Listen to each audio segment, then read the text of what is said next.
Kenalkah saudara Yesus Juru Selamat itu? Kasih-Nya kekal abadi sampai selama-lamanya. Kalau hidupmu syarat dan kalau hidupmu berat, kenalkah engkau Yesus? Dialah yang mengasihimu sampai selama-lamanya. Datanglah kepadanya. Kenalkah engkau Yesus, siapakah Dia? Dan sejauh manakah Dia mampu menolong setiap orang yang datang kepadanya? Kenalkah engkau Yesus, bahwa Dialah Allah yang memperdulikan keluh kesahmu dan yang dapat memberikan jalan keluar? Dalam bagian firman Tuhan ini, kita akan melihat orang yang berkeluh kesah dan apa yang diperbuat oleh Yesus kepada mereka. Inilah yang kita akan baca, karena Dia kekal sampai selama-lamanya, tidak pernah berubah. Itulah Yesus Tuhan kita. Tuhan, kami menyadari hidup di atas bumi ini membutuhkan dan memerlukan pengenalan akan Dikau. Engkaulah Yesus Juru Selamat kami. Tidaklah salah Tuhan kalau kami datang memohon pertolongan daripadamu, karena Engkaulah Allah yang Maha Kuasa dan Allah yang mengasihi kami. Kami memuliakan nama-Mu. Tolonglah kami, supaya kami dapat mengenal Dikau dengan benar. Dan dengan demikian, waktu kami membutuhkan pertolongan, kami dapat datang ke hadapan-Mu, dan Engkau akan mendengarkannya. Itulah sebabnya kami memuliakan nama-Mu. Engkaulah Allah kami. Terpujilah Dikau sampai selama-lamanya. Buatlah hati kami beriman kepadamu. Di dalam Yesus Tuhan kami berdoa. Amin. Matius pasal yang ke-9 ayat 18. Kita lihat apa yang diperbuat Yesus, supaya dengan perbuatannya ini kita akan mengenal Dia. Dan kita dapat minta tolong waktu kita mengalami beban yang berat. Karena kalau kita tidak mengenal Dia, bagaimanakah mungkin kita meminta pertolongan? Matius pasal 9 ayat 18. Sementara Yesus berbicara demikian kepada mereka, datanglah seorang kepala rumah ibadat. Saya jelaskan sedikit. Sementara Yesus berbicara demikian kepada mereka. Di mana Yesus berbicara? Waktu Dia mengajarkan soal anggur yang baru ditempatkan di kantong yang baru. Waktu Dia mengajarkan bagaimana berpuasa. Waktu Dia menjelaskan bagaimana orang Farisi dan Yohanes dan murid-murid Yohanes Pembaptis berpuasa. Tetapi bagaimana Dia selama dengan murid-muridnya mereka tidak berpuasa. Pada waktu inilah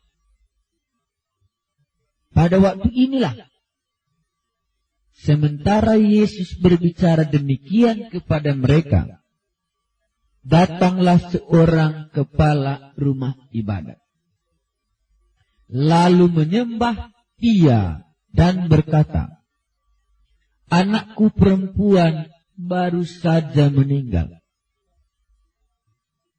Tetapi datanglah dan letakkanlah tanganmu atasnya, maka ia akan hidup."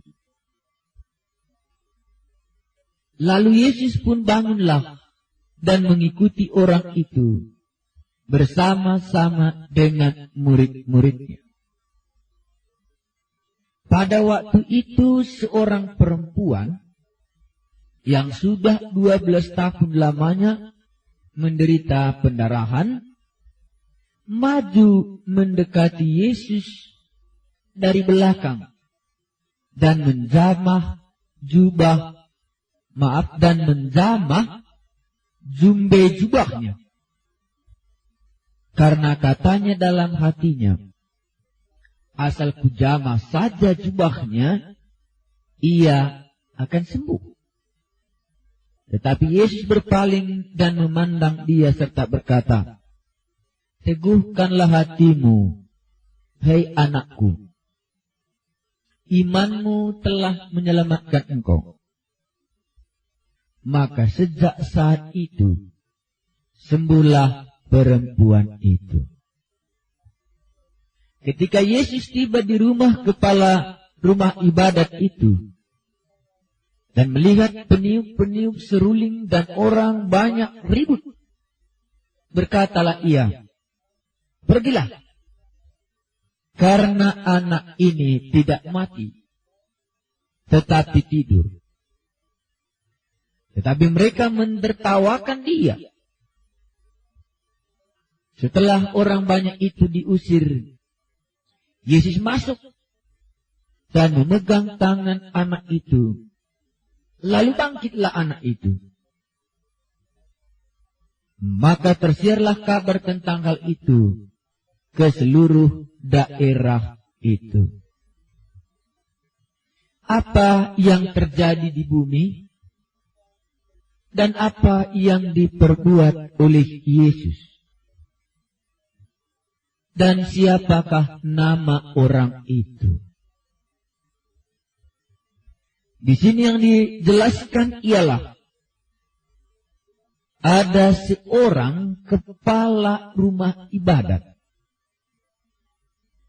Berarti ayahnya yang perempuan ini kerjanya di rumah ibadat. Datang kepada Yesus, lalu menyembah Dia dan berkata, "Anakku perempuan baru saja meninggal. Tetapi datanglah dan letakkanlah tanganmu atasnya, maka ia akan hidup." Ini kejadian di bumi. Bagaimana? Walaupun masih muda, sudah bisa meninggal. Ini kejadian di bumi. Walaupun kepala rumah ibadat, anaknya yang masih perempuan juga bisa meninggal. Dikatakan di dalam inilah, anakku perempuan baru saja meninggal. Beban berat. Mendatangkan duka cita. Mendatangkan kesusahan. Tetapi dia, kepala rumah ibadat, hanya satu pengharapannya, yaitu datang kepada Allah yang dia sembah itu. Maka dikatakan dalam bagian ini, dia datang kepada Yesus, lalu menyembah dia.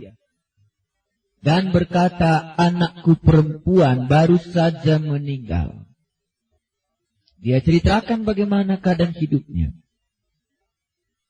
Tetapi datanglah dan letakkanlah tanganmu atasnya, maka ia akan hidup. Kepala rumah ibadat ini memiliki iman. Memiliki iman kepada Allah yang dia layani. Memiliki percaya kalau nanti Yesus meletakkan tangannya di atas anakku yang meninggal ini, maka ia akan hidup. Dia tahu kepada siapa dia meminta pertolongan. Dia mengenal Yesus, sejauh mana Yesus dapat berbuat. Di dalam Injil Matius, inilah yang permulaan bagaimana Yesus menghidupkan orang yang sudah meninggal. Kalau dalam Injil Yohanes, itu bagaimana Lazarus dibangkitkan sesudah 4 hari di dalam kubur. Kalau demikian, kenalkah engkau Yesus? Siapakah dia? Sebagai kepala rumah ibadat, sebagai orang yang melayani Allah, sebagai pengkhotbah Tuhan kita Yesus Kristus, sebagai pejabat di tengah-tengah pelayanan gereja ini, marilah kita aminkan. Bagaimana kepala rumah ibadat ini mengenal Yesus? Dia datang dan menyembah, dan meminta pengharapan, dan meminta pertolongan. Waktu anaknya baru saja meninggal, dia langsung datang kepada Yesus. Anakku baru meninggal. Datanglah, letakkanlah tanganmu atasnya, maka ia akan sembuh. Imannya kepada Tuhan kita Yesus dan pengenalannya kepada Tuhan kita Yesus. Adakah iman di dalam hati saudara? Adakah pengenalanmu terhadap Yesus sejauh kepala rumah ibadat ini? Inilah yang diperbuat Yesus. Dia meletakkan tangannya. Iman sama dengan kepercayaan, sama dengan kemampuan Allah yang kepadanya aku percaya. Berarti kalau saya beriman, berarti saya tahu sejauh mana kemampuannya. Kalau saya beriman kepada Yesus, saya harus tahu sejauh mana dia mampu menolongku. Disinilah kepala rumah ibadat, dia beriman. Dan dia percaya bahwa Yesus mampu membangkitkan anaknya yang baru saja mati itu. Kalau Tuhan meletakkan tangannya di atas anak itu. Sejauh manakah kemampuan Yesus yang kamu kenal itu? Sejauh manakah kamu percaya kepada Yesus? Sejauh manakah kekuatannya? Sejauh manakah kemampuannya untuk menolong hidupmu? Kalau saya ingat waktu Martin Luther di dalam pengalaman hidupnya, dalam buku kesaksian istrinya. Pada satu saat dilihatnya Martin Luther begitu murung, karena begitu sulit dalam pekabaran Injil itu pada waktu itu. Dan waktu sarapan pagi-pagi, istrinya memakai baju yang berkabung, berbaju hitam lengkap. Baru waktu makan di meja makan, Martin Luther berkata, siapa yang meninggal? Siapa yang meninggal? Kenapa engkau pakai baju yang menunjukkan kedukacitaan? Lantas Martin Luther katakan di dalam cerita itu, sudah mati Tuhan. Itulah sebabnya kita harus berduka cita. Dan Martin Luther disadarkan hal itu. Kalau Tuhan sudah mati, dia nggak mampu lagi menolong kita. Karena itu dalam kesukacitaan, kedukacitaan dan kesusahan ini, akhirnya Martin Luther sadar sepenuhnya bahwa istrinya sedang mengajar dia. Kalau memang Tuhan masih hidup dan sanggup, kenapa engkau berduka cita? Dengan demikian Martin Luther diangkatkan. Dengan demikian Martin Luther melihat bahwa Allah mampu menolong dalam semua kesulitan itu. Kalau memang Tuhan sudah mati, layaklah kita berduka cita, karena dia tidak mampu lagi menolong kita. Dengan demikian imannya diangkatkan. Dan dia kembali melanjutkan bahwa Injil itulah kekuatan Allah untuk menyelamatkan setiap orang yang percaya kepadanya. Apakah Anda orang yang beriman? Apakah saudara orang yang percaya? Kalau jawabnya iya, sejauh manakah engkau percayai bahwa Yesus itu mampu menolong engkau? Kalau memang kau berharap kepadanya, sejauh manakah dia mampu menolongmu? Kepala rumah ibadat ini punya iman bahwa Yesus itu mampu membangkitkan anakku yang sudah meninggal ini. Itulah sebabnya dia datang kepadanya dan sujud. Datanglah, letakkanlah tanganmu atasnya, maka ia akan hidup. Saudara-saudaraku yang kekasih, kalau kita sering berkata kita orang yang percaya, sejauh manakah Allahmu itu mampu menolong hidupmu? Kalau memang dia tidak mampu menolong hidupmu, pantaslah engkau berduka cita. Maka kepala rumah ibadat ini, dia tinggalkan orang itu semua di rumah.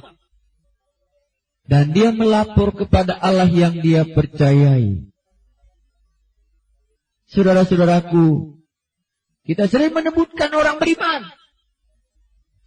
tetapi tanpa pengenalan yang benar. Dan tidak tahu apa artinya itu percaya, apa itu artinya beriman. Sekali inilah kepala rumah ibadat kulihat yang beriman. Kalau kemarin kita lihat seorang perwira yang beriman, seorang sakit kusta yang beriman, hari ini Tuhan mengizinkan kita. Orang-orang kepala rumah ibadat yang melayani di bait Allah, orang yang beriman. Mungkin saudaralah yang demikian, yang melayani Tuhan kita Yesus. Dan engkaulah orang yang beriman itu. Waktu engkau mengalami pergumulan, engkau datang kepada Yesus karena engkau mengenal dia. Dan engkau tahu dia mampu berbuat. Mari kita lanjutkan ayat 20. Pada waktu itu, seorang perempuan yang sudah 12 tahun lamanya menderita pendarahan, maju mendekati Yesus dari belakang dan menjamah jubahnya. Karena katanya dalam hatinya, asal kujamah saja jubahnya, aku akan sembuh. Tetapi Yesus berpaling dan memandang dia serta berkata, teguhkanlah hatimu, hai anakku, imanmu telah menyelamatkan engkau. Maka sejak saat itu, sembuhlah perempuan itu. Di tengah-tengah perjalanan menuju rumah kepala ibadat itu, ada lagi perempuan yang sudah mengalami pendarahan selama 12 tahun. Cukup berat penderitaan ini. Cukup berat. 12 tahun pendarahan. Kenapa dia belum mati? Jawabnya di sinilah.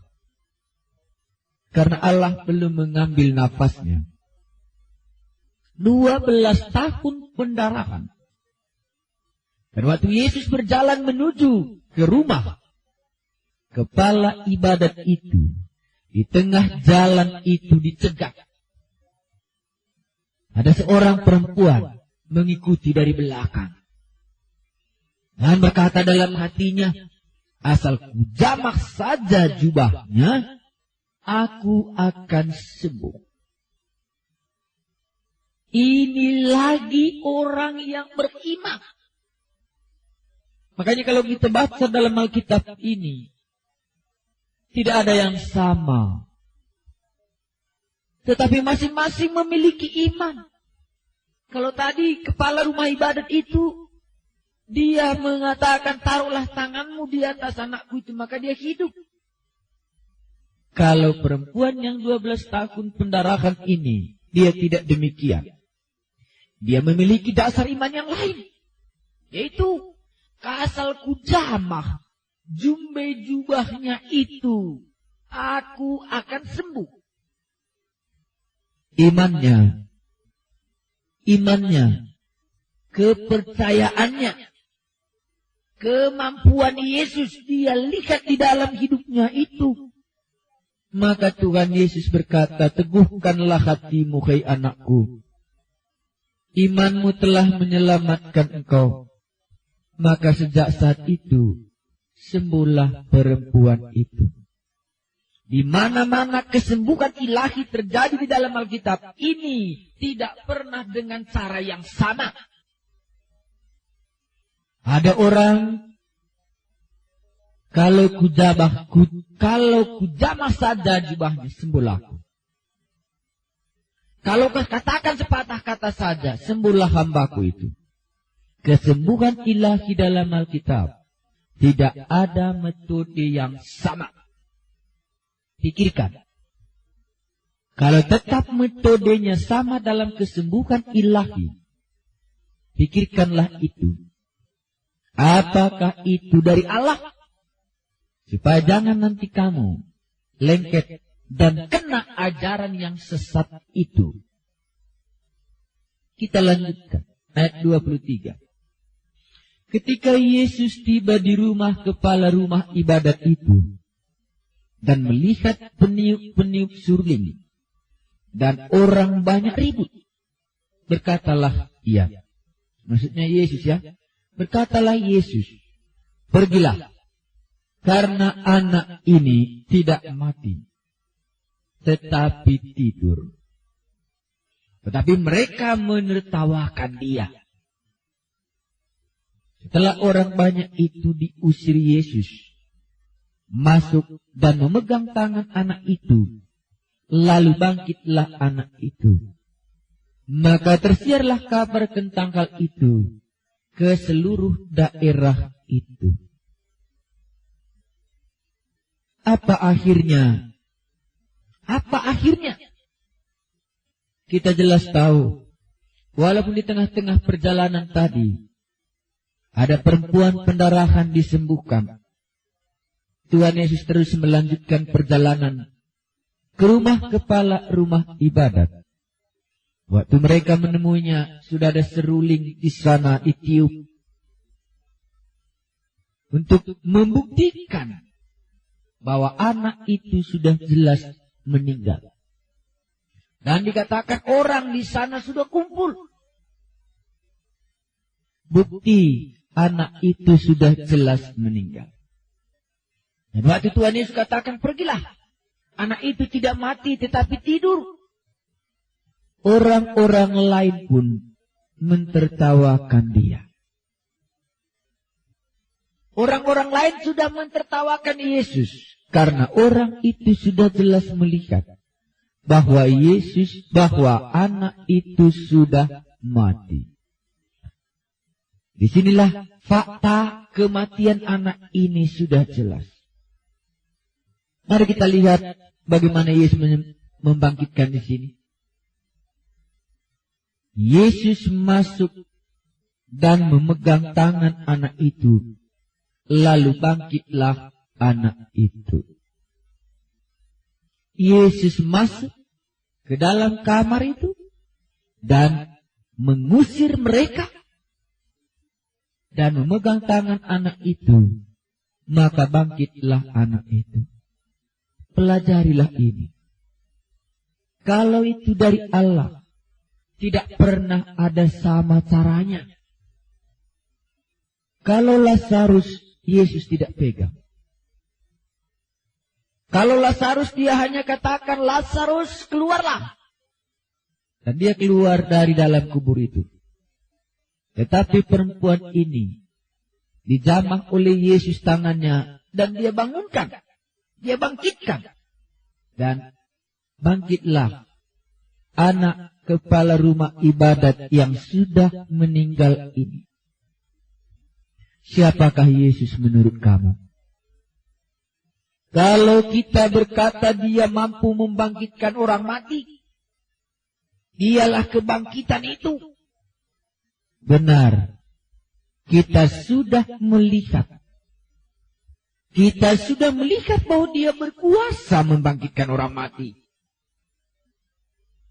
Saudara-saudara yang kekasih, perbuatan Yesus yang kita dengar hari ini menuntun saudara dan saya mengenal dia, mengenal akan Yesus Juru Selamat itu, supaya waktu kita menyerahkan hidup kita kepadanya, kita tahu jelas apa yang dia dapat perbuat, apa yang dia dapat berikan. Pertolongan apakah yang bisa kuharapkan daripadanya?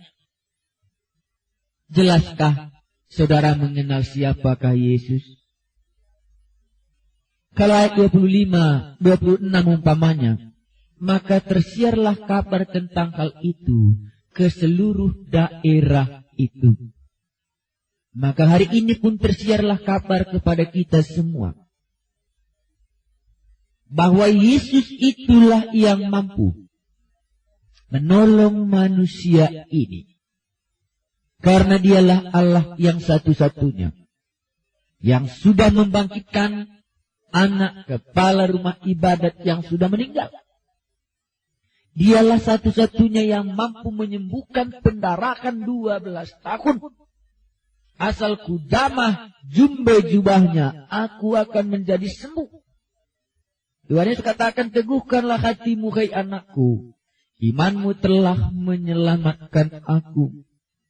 Kenalkah engkau siapa Yesus? Kepada siapakah engkau taruh pengharapanmu? Di bumi ini Yesus berkuasa. Di surga pun Yesus berkuasa. Percayalah kepadanya dan bahkan datanglah kepadanya. Kami memuliakan namamu. Engkaulah Yesus Tuhan dan Juru Selamat kami. Pertolongan kami yang belum pernah terlambat. Kami sudah mengenal Engkau dari apa yang Kau perbuat waktu Engkau di bumi. Hari ini pun Tuhan, nyatakanlah supaya kami mengenalmu dan berharap sepenuhnya bahwa Engkaulah Allah yang hidup, yang masih mampu menolong kami satu persatu. Terima kasih Tuhan, iman yang daripadamu Kiranya tumbuh di dalam hati kami. Engkaulah Yesus Tuhan dan Juru Selamat kami. Di dalam namamu kami berdoa. Amin.